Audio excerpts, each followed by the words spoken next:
26 अगस्त के सुबह में एक मासूम सी 11 साल की लड़की अपनी बुआ से बोलती है कि बुआ, मैं बगल का जो बगीचा है वहां जा रही हूँ और कुछ लकड़ियां जो है गिरी हुई है उनको उठा करके लाऊंगी और शाम को रोज की तरह खाना बनाऊंगी।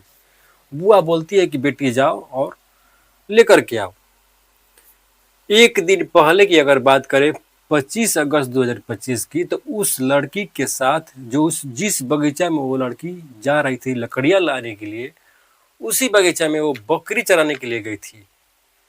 रोज की तरह बकरियां चराती थी, परंतु 25 अगस्त को उस बगीचा का जो रखवाली करता था भोला राय, उसकी गंदी नजर उस लड़की के ऊपर पड़ती है और उसके साथ छेड़छाड़ करने की कोशिश करता है, परंतु कोई आ जाता है। इसकी वजह से वो आदमी वहां से भाग खड़ा होता है और जो बच्ची है वो शाम होते अपने घर पहुंच जाती है।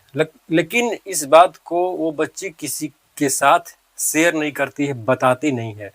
लेकिन 26 अगस्त को जब लड़की जा रही थी लकड़ियां लाने के लिए, तब इस भोला राय का गंदी नजर उस लड़की पर पड़ा। जो लड़की है दो बोझ बनाती है, लकड़ियों का छोटा छोटा जो बोझा होता है वो बनाती है। एक बोझे को घर पर रख करके आती है और दूसरे बोझे को लेने के लिए जाती है, परंतु उसके साथ कुछ ऐसा हो जाता है कि देखने वाले का रूह तक कांप जाता है। दरअसल उस रखवाली करता भोला राय ने अमरूद का झांसा दिया और बोला कि बेटी अमरूद रखा हुआ है और उस अमरूद को तुम ले लो, खा लो। बच्ची अमरूद लेने के लिए उसके पीछे पड़ जाती है। उस बगीचा में छोटा सा रूम बना हुआ था, उस रूम में जाती है अमरूद लेने के लिए, परंतु जैसे ही वो लड़की रूम में जाती है वो व्यक्ति उसका मुंह जो है बंद कर देता है और उसके साथ बलात्कार करने की कोशिश करता है। बच्ची चीखती है, चिल्लाती है, बचाने की गुहार लगाती है, परंतु अगल बगल कोई नहीं था, इसकी आवाज किसी तक पहुंचता नहीं है। बलात्कार होने के दौरान लड़की जोर जोर से चीख रही थी, चिल्ला रही थी। इसी वजह से भोला राय ने उसका गला दबा दिया और गला दबने की वजह से वो लड़की वहीं पर मर जाती है, उसकी सांसें जो है थम जाती है। अब भोला राय घबरा जाता है, देखता है कि लड़की तो मर गई है। उसके शरीर से भी भारी मात्रा में ब्लीडिंग हो रही थी। इस चीज को देखते हुए भोला राय भी काफी घबरा जाता है और उसके दुपट्टे से उसके गला को बांध करके किसी अमरूद के पेड़ से लटका देता है कि ताकि पता न चले कि किसी ने इसका हत्या किया है। किसी को इस बात का शक हो कि लड़की ने खुदकुशी कर ली है। भोला राय कहीं ना कहीं पुलिस को और गांव वालों को गुमराह करने की कोशिश कर रहा था। नमस्कार, मैं हूं आनंद कुमार। चलिए समझते हैं कि ये घटना आखिर कहां का है और क्यों हुआ। 26 अगस्त के दिन पटना के जो है मुनेर थाना के अंतर्गत एक गांव आता है आजाद नगर। आजाद नगर के रहने वाला भोला राय एक बागीचे का रखवाली करता है और उसी ने इस घटना का अंजाम दिया। लेकिन 26 अगस्त को जब शाम को वो लड़की घर तक नहीं पहुंचती है तो उसकी जो बुआ है वो काफ़ी घबरा जाती है। दरअसल बात ऐसा था कि घर में उसकी वो लड़की जो 11 साल की थी और उसकी बुआ और कुछ 2 सदस्य और थे, वो ही रहते थे। और उसके जो पापा हैं, उसके जो पिताजी हैं, वो पुणे में मजदूरी का काम करते हैं। पुणे जो मुंबई में है, मुंबई के पुणे में मजदूरी का काम करते हैं। उसकी माँ की बात करें तो 4 साल पहले 2021 में ही कैंसर से उसकी माँ की मौत हो गई थी। अब जब शाम तक वो लड़की नहीं पहुंचती है घर पे तो उसकी बुआ जो है अगल बगल के लोगों को लेकर के लगभग 5 किलोमीटर के एरिया में उस बच्ची की तलाश की जाती है, परंतु कहीं भी उस बच्ची की कोई भी खोज खबर नहीं मिलती है। अंत में पुलिस के दरवाजे तक वहाँ के लोग पहुँचते हैं, आज़ाद नगर के लोग पहुँचते हैं। पुलिस पल्ला झाड़ देता है कि कहीं पर गई होगी, शाम होते होते आ जाएगी। अब 27 तारीख को शाम तक उस बच्ची का कोई भी खोज खबर नहीं मिला। अंत में पुलिस रिपोर्ट लिखती है, एफआईआर दर्ज करती है।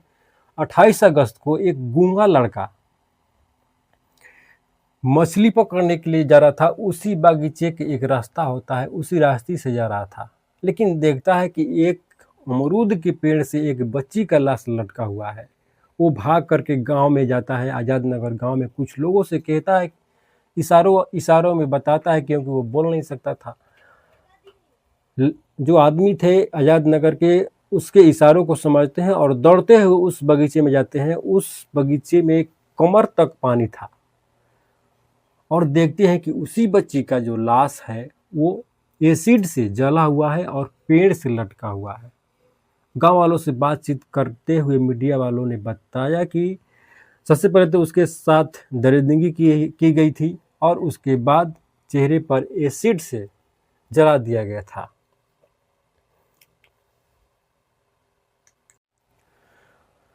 अब 28 तारीख को पुलिस वहां पर पहुंचती है, शव को ऊपर से नीचे उतारती है और आरोपी को पकड़ा जाता है।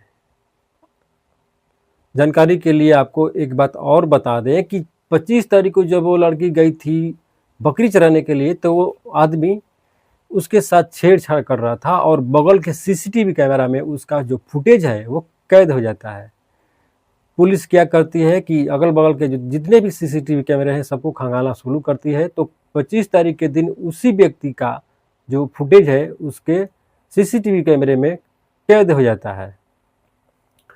अब आरोपी को गिरफ्तार कर लिया जाता है। पहले तो वो भोला राय जो था वो इस घटना को करने से इनकार कर रहा था कि मैंने ऐसा काम नहीं किया है, परंतु जब पुलिस गियर चेंज करती है, अपने सख्ती रूप अपनाती है, तो वो तोते की तरह बोलना शुरू करता है और कहता है कि मैंने अमरूद का झांसा दिया, अमरूद के बहाने उस बच्चे को अपने रूम तक लाया और रूम में लाने के बाद उसके साथ रेप किया और अधिक ब्लीडिंग होने की वजह से लड़की चिल्ला रही थी, चीख रही थी, इसी वजह से मैंने उसका गला दबा करके हत्या कर दिया और साक्ष्य मिटाने के उद्देश्य से उसी के दुपट्टे से फंदा लगा करके अमरूद के पेड़ से लटका दिया।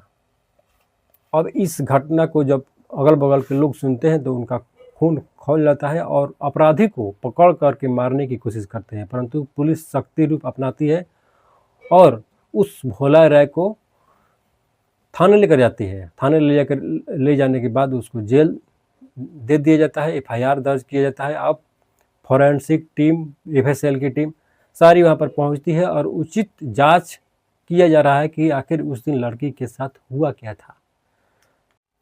लड़की की बुआ ने बताती है कि अगर पुलिस समय रहते एक्शन ले लेती तो शायद उसकी बच्ची की जान बच जाती, परंतु पुलिस की लापरवाही के चलते एक मासूम की जिंदगी आज बर्बाद हो गई। पुलिस वालों ने बताया कि पुलिस जो कर्मी है वो सख्ती रूप अपनाते हैं, इसीलिए मात्र 9 घंटे के अंदर जो अपराधी है उसको पकड़ लिया गया। साथियों, इस वीडियो को बनाने का उद्देश्य समाज को जागरूक करना है। बाकी आप सभी का इस वीडियो के प्रति राय क्या है कमेंट सेक्शन में अवश्य बताएं। बाकी मेरे चैनल को सब्सक्राइब कर लें, बेल आइकन को ऑन कर लें ताकि जो भी वीडियो हो आपके पास सबसे पहले पहुंचे। लाइक करें, शेयर करें और कमेंट में अपनी बातें अवश्य बताएं। तब तक के लिए मिलते हैं अगले वीडियो में। जय हिंद।